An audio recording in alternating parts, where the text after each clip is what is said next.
But I'm very sorry for the pain and everything that my father has put everyone through.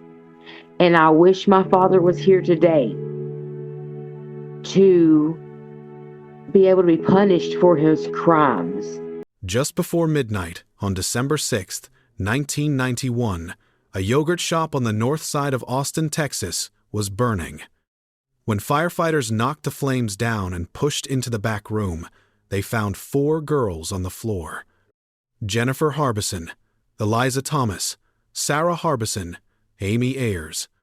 Jennifer and Eliza were both 17. They were working the closing shift that night. Sarah was 15, Jennifer's little sister. Amy was 13, Sarah's friend. Neither of them worked there. They were waiting on a ride home. All 4 had been shot. By then, the fire had taken everything it could reach, and the sprinklers overhead had ruined the rest. Prints, fibers, everything a man leaves behind in a room. Whoever walked out of that building left nothing. For 34 years, that was the truth of this case. Wrong names, wrong men in prison, a mother who lost both of her daughters that night. And the whole time, the answer was already in Amy's hands. To understand what was taken that night, you have to go back a few hours. Austin, in 1991, was a different city. Fewer than 500,000 people.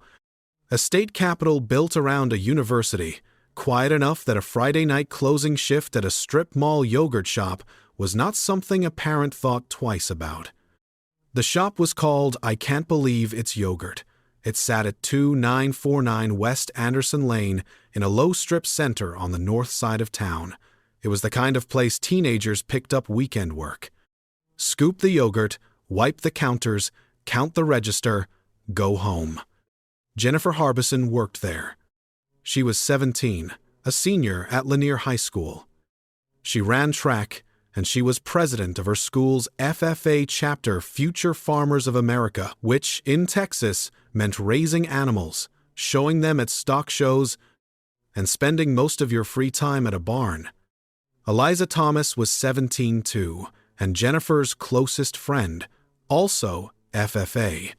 She was good with engines, the kind of teenager who could take a car apart and put it back together again. She and Jennifer worked the same shifts. Sarah Harbison was 15, Jennifer's little sister, volleyball, basketball, cheerleading, and the same barn. And Amy Ayers was 13, the youngest of the 4, still in middle school. She had been around animals her whole life, and she wanted to be a veterinarian. She was small for her age. Her family would say afterward, over and over, for the rest of their lives, that Amy was not a girl who backed down from anything. These were not 4 strangers who happened to be in the same building. 2 sisters, a best friend, and the little sister's friend. They came from families who knew each other, in a city small enough that everyone did. On Friday, December 6th, 1991, the shop ran its normal hours. Customers came and went through the evening. Jennifer and Eliza worked the counter. Sarah and Amy had no reason to be in that building at all. They weren't employees. They weren't customers. They were there because Jennifer had the car, and Jennifer was driving them home when the shift ended. And there was a plan for after. The 4 of them were going to have a sleepover. That was the night. A closing shift, a ride home, and a sleepover. 4 girls in a lit storefront on a busy road in a city where nothing like this had ever happened. At 11 o'clock, the shop closed. Somewhere in the hour that followed, someone came into that building. No one has ever been able to fully describe what happened in that room. Everyone who was in it died, except the person who did it, and he walked out into the dark and kept walking. By the time the sun came up on Saturday, 3 families in Austin had been told their daughters were dead. Barbara Ayers Wilson lost 2 of them. Jennifer and Sarah were both hers. In one night, in one room, she lost both of her children. James and Maria Thomas lost Eliza. Bob and Pam Ayers lost Amy and their son Sean, 19 years old, lost his little sister. Austin did not recover from this quickly. It had been a city where people left their doors unlocked. It is still described as the night the city lost its innocence. Within days, the police department was inundated. Thousands of tips came in. A task force was assembled. Detectives worked every name that came through the door, and then every name after that. And they had almost nothing to work with. The fire had seen to that. The detective who caught the case was named John Jones. His partner was Mike Huckabee. In 1991, Austin homicide detectives normally processed their own crime scenes. Huckabee refused to do it that way. He insisted they wait for the Department of Public Safety Crime Lab to come and collect the evidence themselves. It slowed everything down. It is also the reason anything survived at all. What they could establish was this: 2 different guns had been fired inside that shop. One was a .22 caliber, the other was a .380. All 4 girls had been bound and gagged, and there was evidence that they had been sexually assaulted. 2 pieces of physical evidence came out of that room. The first was small enough that it could easily have been missed. A single spent .380 cartridge lying in a drain set into the floor. It was collected, bagged, and logged into evidence. The second came from a mother. In those first days, Amy Ayers' family told investigators to check Amy's fingernails, not as a suggestion, as an instruction. They knew her. They knew that if a man had put his hands on her, she would have fought him, and they wanted somebody to look. Somebody looked. During the autopsy, the medical examiner recovered material from beneath Amy's fingernails, skin cells. They did not belong to her. A 13-year-old girl had taken a piece of the man who killed her, and she was still holding it when they found her. But in 1991, that meant almost nothing. The technology to read a sample that small did not exist, and even if it had, there was no database to search it against. What the medical examiner had pulled from under Amy's fingernails was, at that moment, unreadable. So, it was preserved, sealed, labeled, entered into evidence, and placed in storage in Austin, Texas. And there it stayed. Not for a year, not for a decade. The name of the man who killed those 4 girls sat inside a box in an evidence room, while everything else in this case went wrong. Quick one. Every fact in this video is sourced. No filler, no guessing, nothing repeated 3 times to pad the runtime. If that's the kind of true crime you've been looking for, subscribe. There's a new case every week. In 2022, an Austin detective named Daniel Jackson was assigned to the department's Coldcase unit. On his first day, his supervisor handed him a file. It was this one. By then, nobody had put serious work into it in years. Every lead had been run out. The detectives who originally worked it had retired or moved on. The ones who inherited the file read it, reached the same conclusion everyone before them had reached, and put it back. Jackson started over. Partway through, he was shot in the line of duty in an unrelated incident. He came back and kept working it. In June of 2025, going through the evidence list, he noticed something. The .380 cartridge from the floor drain had not been submitted to the National Ballistics Database in years. That database compares the microscopic marks a gun leaves on a cartridge when it fires. Those marks are specific to one weapon, the way a fingerprint is specific to one hand. If the same gun is fired at 2 different crime scenes, and both cartridges are in the system, it can connect them. That cartridge had been submitted before. It had come back with nothing. But the software had improved. Jackson submitted it again. In July, it came back with a match. A killing in Lexington, Kentucky, in 1998. 7 years after Austin, in another state, the same gun had been fired again. While that was moving, Jackson went after the genetic profile. The problem had never been the sample. The problem was that there was nothing to compare it against. It had been searched against the National Criminal DNA Database for years, and the man it belonged to had never been entered into it. So Jackson stopped waiting for a database to find him. He sent the profile out across the country, to state laboratories holding genetic material from their own unsolved cases, and asked each of them to compare it by hand. Several came back with something, not a match, a partial, 16 or 17 points of similarity out of 27. Then, in August of 2025, the South Carolina State Law Enforcement Division ran it. All 27. On August 22nd, the report reached Austin. The profile belonged to a man who had already been identified 7 years earlier in a murder committed in Greenville, South Carolina. His name was Robert Eugene Brashers, born March 13, 1958, in Newport News, Virginia. But South Carolina had not always had a name to give. For years, all they had was the profile, the same unknown man, surfacing in one place after another. It began in Greenville in April of 1990 with the murder of a 28-year-old woman named Genevieve Zatricki. Her case went nowhere for 16 years. Then, in 2006, improved testing produced a usable profile from her murder, and it matched 2 killings in Missouri. The same man, still no name. In 2017, another match, a sexual assault in Memphis, Tennessee. 4 victims, 3 states, 1 unidentified man, and for years, no police database in the country could tell them who he was. So investigators tried something that had not existed a few years earlier. They brought in a private laboratory called Parabon Nanolabs and a genetic genealogist named C.C. Moore. Instead of searching police databases, Moore searched public ancestry databases, the ones ordinary people upload their DNA to in order to find relatives. She was not looking for him. She was looking for his family. She found them, and the family tree led to one man. His relatives gave DNA. It was close. Investigators wanted proof.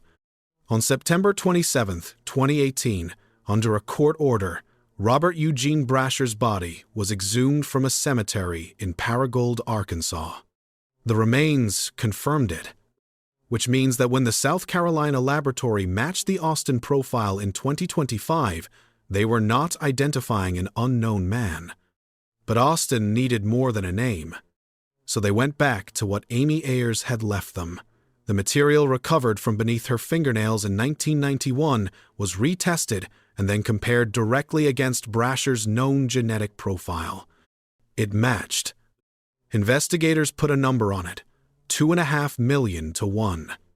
The genetic material Amy took from her attacker was 2.5 million times more likely to have come from Robert Eugene Brasher's than from any other man alive. She identified the man who murdered her and her friends. It took 34 years before anyone could read what she left behind. Robert Eugene Brasher's killed those 4 girls, and he had been dead since 1999. He had been in custody before, more than once, and every time he walked out, 12 years. That was the sentence Robert Eugene Brasher's received in Florida for shooting a woman twice in 1985 and leaving her for dead. She survived, and she identified him. It was the first known violent crime of his life. He served 3. Everything that follows happened after they let him out. In May of 1989, he walked out on parole. 11 months later, Genevieve Zatricki was dead. He pried open the sliding glass door of her apartment and attacked her while she slept. She was beaten, strangled, and sexually assaulted. Her body was found 2 days later in the bathtub with the water running. Nobody came for him. He left, and that was how he lived. Construction work, day labor, whatever paid, never staying anywhere long enough to be known by the people around him. He used more than one name. 20 months later, on the night of December 6, 1991, he was in Austin, Texas. 2 days later, something happened that nobody understood the significance of for decades. On December 8, 1991, Border Patrol agents stopped a westbound vehicle at a checkpoint between El Paso, Texas, and Las Cruces, New Mexico.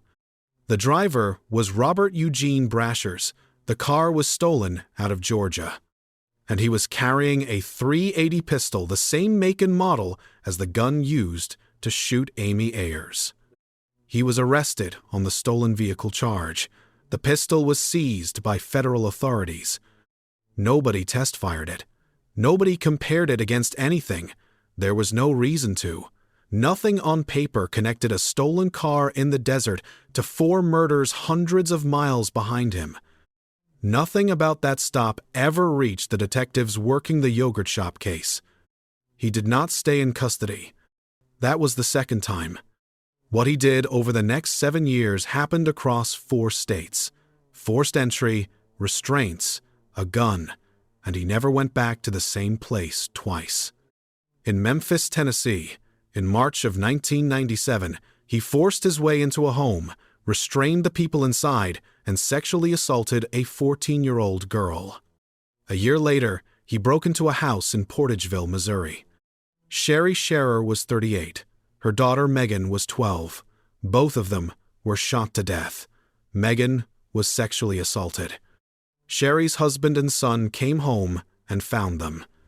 That same day, across the state line in Dyersburg, Tennessee, a 25-year-old woman was at home with her small child when he broke in.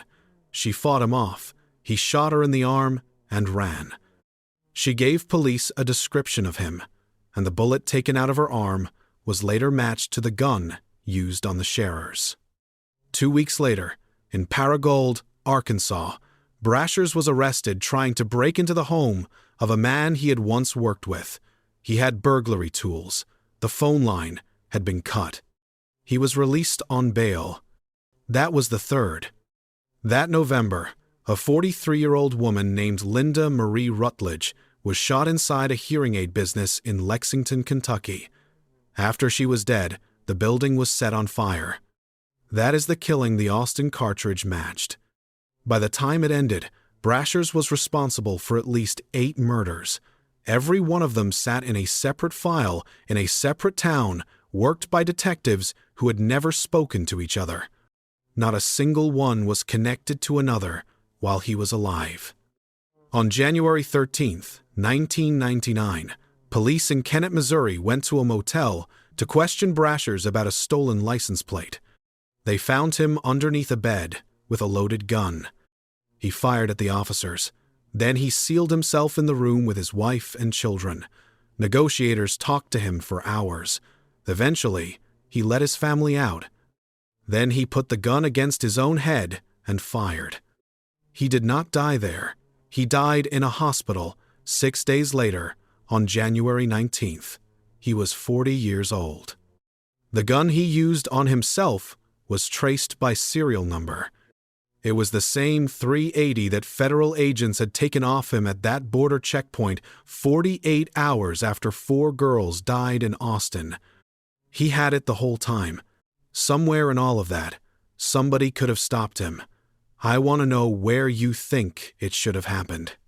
Tell me in the comments. I read all. And if you've stayed with me this far, I'd ask you to subscribe. It's what keeps cases like this getting told properly. Robert Eugene Brashers had been dead 8 months when the Austin Police Department charged 4 men with the murders of the 4 girls in that yogurt shop. Not one of them had anything to do with it. That story does not begin in 1999. It begins with a detective named Hector Polanco. 3 years before the yogurt shop, Polanco questioned a young man for 2 days about a different Austin murder. He told him he was facing lethal injection. He told him his friend had already confessed and named him. Neither was true. The young man confessed anyway to a killing he had nothing to do with. It took 13 years and a DNA test to prove it, and it cost the city $14.5 million. That was the detective. That was the method. And it was on the record before anyone walked into that yogurt shop. Now come back to December of 1991, 8 days after the killings, a 16-year-old named Maurice Pierce was arrested at North Cross Mall in Austin, just down the road from the shop, for carrying a gun. It was a .22, the same make and model as one of the weapons fired that night. He was handed to Hector Polanco. After hours of interrogation, Maurice Pierce confessed to killing all 4 girls, and he gave them a name. He said he had lent that pistol to a friend, a boy called Forrest Wellborn. The next morning, John Jones sat down with Pierce and went through it again. It did not match. What the boy described was not what was in that room, and when the .22 was test-fired, the results came back inconclusive. It could not be tied to the killings. But the name was already in the file. Wellborn was brought in. He denied having anything to do with the murders, and he never moved off that. What he did tell investigators was that sometime after the killings, he and Pierce and 2 acquaintances, Michael Scott and Robert Springsteen, had driven down to San Antonio in a stolen vehicle. That is it. That is how those 2 names entered a quadruple murder investigation. Not evidence, not a witness, not one thing placing either of them anywhere near that building. They were friends of a boy who had been picked up at a mall with the wrong caliber pistol. But now 4 names existed on paper. All 4 teenagers were questioned in 1991. All 4 were released because there was nothing to hold them on. Jones set it aside. In February of 1992, Polanco was made head of the Yogurt Shop Task Force. The following month, he produced another confession, a written one, from a man named Alex Briones. Briones failed a polygraph.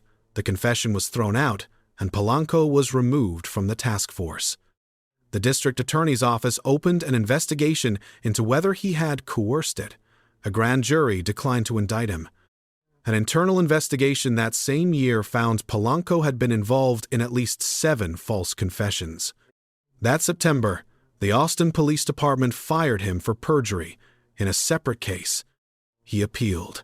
An arbitrator ruled that he had simply forgotten the statement in question and ordered him reinstated. He went on to win a federal civil rights lawsuit against the city of Austin and was awarded more than $300,000. Hector Polanco retired in 2001 with full benefits. And John Jones, the detective who had refused to take the first confession, was diagnosed with post-traumatic stress and taken off the case. He carried the failure to solve it for the rest of his career. Over the years that followed, more than 50 people confessed to these killings. Some were inmates looking to trade a story for a lighter sentence. Some wanted the attention. One was Kenneth McDuff, a serial killer who claimed the yogurt shop on the day of his execution. Every single one collapsed. Then, in 1999, a new task force went back to the beginning and pulled those same 4 names out of that 8-year-old file. Maurice Pierce, Robert Springsteen, Michael Scott, Forrest Wellborn. They had been teenagers when this started. They were men in their mid-20s now, with jobs and families. Michael Scott was questioned for more than 18 hours. Robert Springsteen was questioned separately for 5. And at the end of it, both men gave statements putting themselves inside that shop on the night of the murders and putting each other there alongside them. Neither statement matched the crime scene. They did not fully match each other. Forrest Wellborn never confessed, not in 1991 and not now. And Maurice Pierce, who had confessed as a frightened 16-year-old, did not confess this time either. On October 6, 1999, all 4 were charged with capital murder. In 2000, 2 separate grand juries refused to indict Forrest Wellborn. A judge threw out the charges. The district attorney dropped the case against him entirely. In 2001, Robert Springsteen was convicted and sentenced to death. In 2002, Michael Scott was convicted and sentenced to life without the possibility of parole. Maurice Pierce sat in a county jail cell for 3 years waiting for a trial that never came. In 2003, the charges against him were dismissed. He was never convicted of anything. Here is everything the state actually had. No fingerprints, no weapon, no witness. Nothing recovered from that back room was ever linked to any of the four. The case was built entirely on what two young men said in a room about themselves and about each other. Both of them recanted. Both said they had been coerced. In 2004, the United States Supreme Court decided a case called Crawford versus Washington. It held that a defendant has the right to confront the witnesses against him. Springsteen and Scott had been convicted largely on each other's words neither man had ever been able to challenge in court. In 2006, the Texas Court of Criminal Appeals threw out both convictions and ordered new trials. Preparing for those trials, prosecutors sent the biological evidence to a private laboratory for testing that had not existed in 1991. It produced a genetic profile belonging to one unknown man. It was not Springsteen. It was not Scott. It was not Pierce. It was not Wellborn. In June of 2009, Springsteen and Scott were released on bond. That October, the charges were dismissed. But dismissed is not the same as cleared. The district attorney who dropped those charges, Rosemary Lemberg, said publicly that she still believed both men were responsible. She raised the possibility of a fifth suspect, someone unidentified, whose DNA had simply ended up at the scene. So they walked out of prison with the accusation still on them. They asked the state of Texas for compensation. The courts ruled they were not entitled to any because they had not proven they did not commit the crime. Not proven innocent, just no longer convicted. 7 jurors from those trials would later say that if they had known what the evidence really showed, they would never have voted the way they did. Michael Scott had been in a cell while his daughter grew up. Robert Springsteen had spent years on death row waiting to be executed for something he did not do. Forrest Wellborn had been publicly accused of murdering 4 children in the city where he lived. And Maurice Pierce did not live to see any of it end. On December 23, 2010, Pierce was pulled over in Austin for a traffic violation. He ran. An officer named Frank Wilson caught him, and in the struggle, Pierce took Wilson's knife and stabbed him in the neck. Wilson survived. He shot Pierce, and Pierce died there. He was 30 years old. He had spent 3 years in a cell for something he did not do, and he died with people still believing he had done it. On September 29, 2025, the Austin Police Department held a press conference at City Hall. Detective Daniel Jackson stood in front of the families and gave them the name. He told them Robert Eugene Brashers had walked into that shop near closing time and that he had done it alone. No accomplice, no fifth man. One person who had come in off West Anderson Lane and killed 4 girls. And he told them how they knew. He said that Amy's final moments on this earth were spent solving the case, that it was because she fought back that anyone knew his name at all. In the weeks after the murders, the parents had made buttons. 4 words, "We will not forget." They had been wearing them ever since. When Jackson finished speaking, Amy's father walked up to him and pinned one of those buttons to his jacket. There was one more person in that room. John Jones was in the audience, retired now, more than 3 decades removed from the night he walked into the back of that building. Back in 1991, knowing a television crew was going to be following him through the investigation, Jones had gone looking for something to wear on camera. He did not have much money. He found a shirt on a sale rack for $20, green and white stripes, loud enough that he later joked whoever designed it must have been colorblind. He wore it constantly that first year, and he made the families a promise about it. He told them that when they saw him in that shirt again, it would be because the case was solved. Then he was taken off the case, and the shirt went into a closet. When Daniel Jackson got the report back from South Carolina, He picked up the phone and called Jones.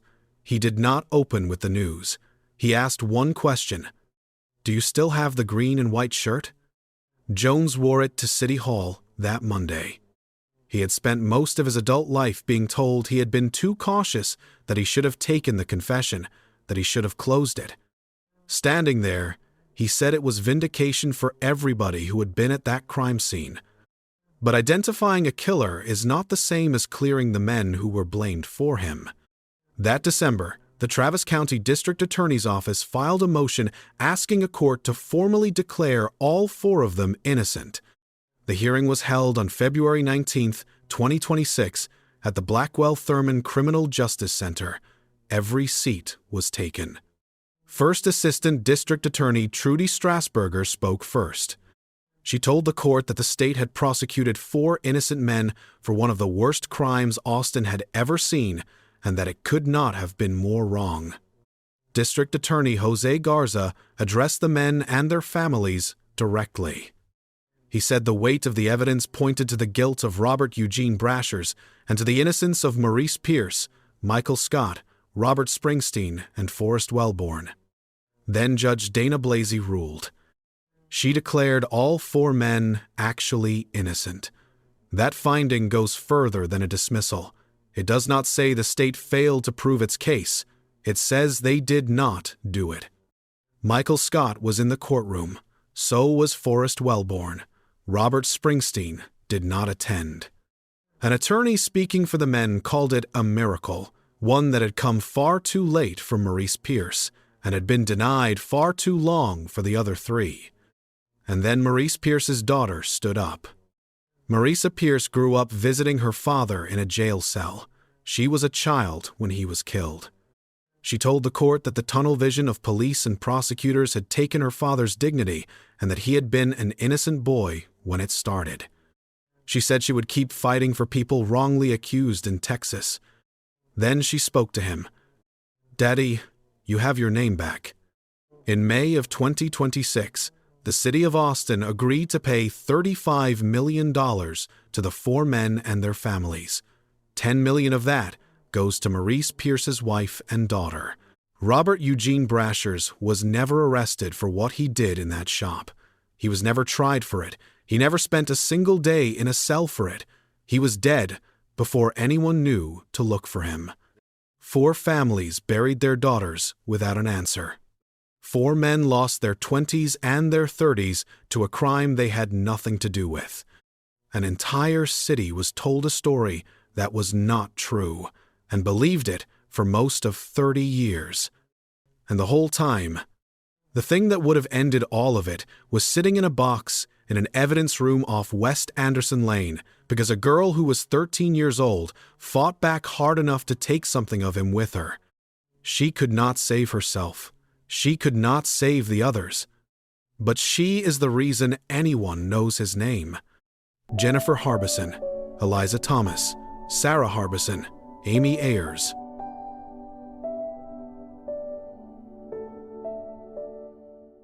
If you want the next one, please subscribe. I go through these cases the same way, properly, and from the source.